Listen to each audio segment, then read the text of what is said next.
The heart is given to love. Who and how is up to you. Chapter 1. Blue. The classroom's door opened and a boy entered. His name was Alexander. He was 16 and, of course, grumpy as every teenager. His headphones were sticking out of his ears and his hood was hiding not only his shaggy hair but even his smart brown eyes. "Oh, come in, come in. We've been expecting you," said the teacher with well-trained excitement.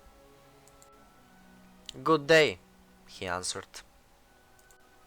"Kids, this is your new classmate, Alexander.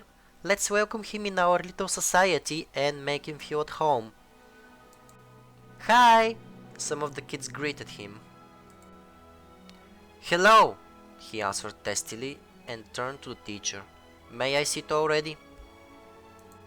"But of course! Find a seat and feel like home." How no? He headed out to the last desk, which was free, and sat down. Everybody looked at him like he was an alien. "So, who wanna tell us how was his vacation?" asked the teacher with the same excitement as in a bad Bulgarian movie. Ivan raised his hand. "Yes, Ivan? How was your summer?" "We traveled around Bulgaria with Mom, Dad and my brother." "Wow, it must have been an adventure. How about you, Anastasia?" "I was in Paris with my parents." "Oh!" The teacher clapped her hands, unsuccessfully imitating paid audience in a recorded show. "And what did you like the most?" "Everything was great, but the Louvre and the Eiffel Tower were the best." "Great. I'm glad you had a good time. And you, Maria? What will you tell us?" "We went to the seaside in Greece. Look at my tan." And she proudly spread out her hands. "Nice. Seems you've had a great vacation as well." One by one, everyone told what they have been doing during the summer. Everyone except Alexander. The teacher decided it would be for the best if she spares him. After all, no one cared a bit. And even if they asked him, he would hardly explain how much he was wandering and painting in the wild nature around Sofia. He was feeling at home there. Away from everyone and everything. Away from home, away from the past, away from the love. Or so he thought. The class has finally ended. Everyone rushed outside, shoved and poked, so they could be the first to pass through the door as their lives depended on that. Alex left last. As he was slowly walking through the corridor, someone shouted after him, "Hey!" He turned back and saw one of his classmates. Was Ivan. "You forgot that on your desk," whispered Ivan and put something in his hand. "But I wasn't." Alexander tried to object, but the boy was running way ahead. What was that all about? Alex wondered and ran after him. He peeked around the corner and next to his classmate was standing an older boy. It has to be his brother, he assumed, because they looked alike. Also, he was way too young to be his father, so brother was the only possibility left. And then, the older brother lifted his head and made eye contact with Alexander. Just for a few seconds. Those were a few long seconds in which Alexander was just standing and watching. Ivan's brother had blue eyes, the most blue possible, as a summer sky. And Alexander loved the summer sky, and maybe that was the reason why he couldn't stop watching. He also felt ashamed and forced himself to turn away,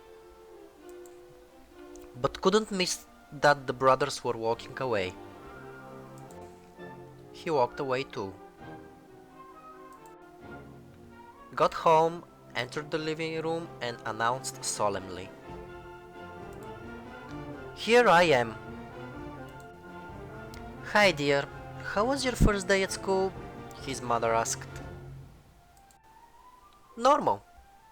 I will something and will be in my room." "Eat well please, you've lost weight." A concern could be found in her voice as she was speaking. If it depended on her, Alexander would have been well fed. He reached the cupboard, took a plate away, and suddenly an obscure image flashed. Just for a second. Alexander shook his head.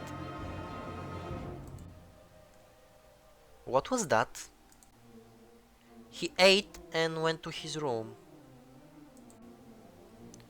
Threw the backpack, jumped on the bed and closed his eyes. And again the same image filled his mind. This time it was clearer. But this time he relaxed and let this strange image to take over his dreams. Soon he could recognize two blue eyes. He realized with horror that those eyes belonged to the boy he met earlier today. They sealed so well in his mind that he could see them with eyes closed. Alexander jumped out of the bed and felt his heart skipping beats. Had to grab the chair so he won't fall on the ground. Went to the bathroom and washed his face. Looked at the mirror, but there was only his face staring at him. The eyes were gone. For now. Suddenly, he remembered about the thing Ivan put in his hand at school. Took it out and realized it was a sea blue stone. Time spent in the nature taught him few things. He knew a lot about minerals, their meaning and use. He even had a little collection of his own. So, the stone he was holding was aventurine, or as it was known as the Stone of Friendship. That must have meant that Ivan was offering him his friendship. Alexander rarely let someone near him, he had his reasons for that. But he also knew that without people near him, he wouldn't survive long in this school as well. Why not? What I have to lose? Asked himself. He had no idea what was next.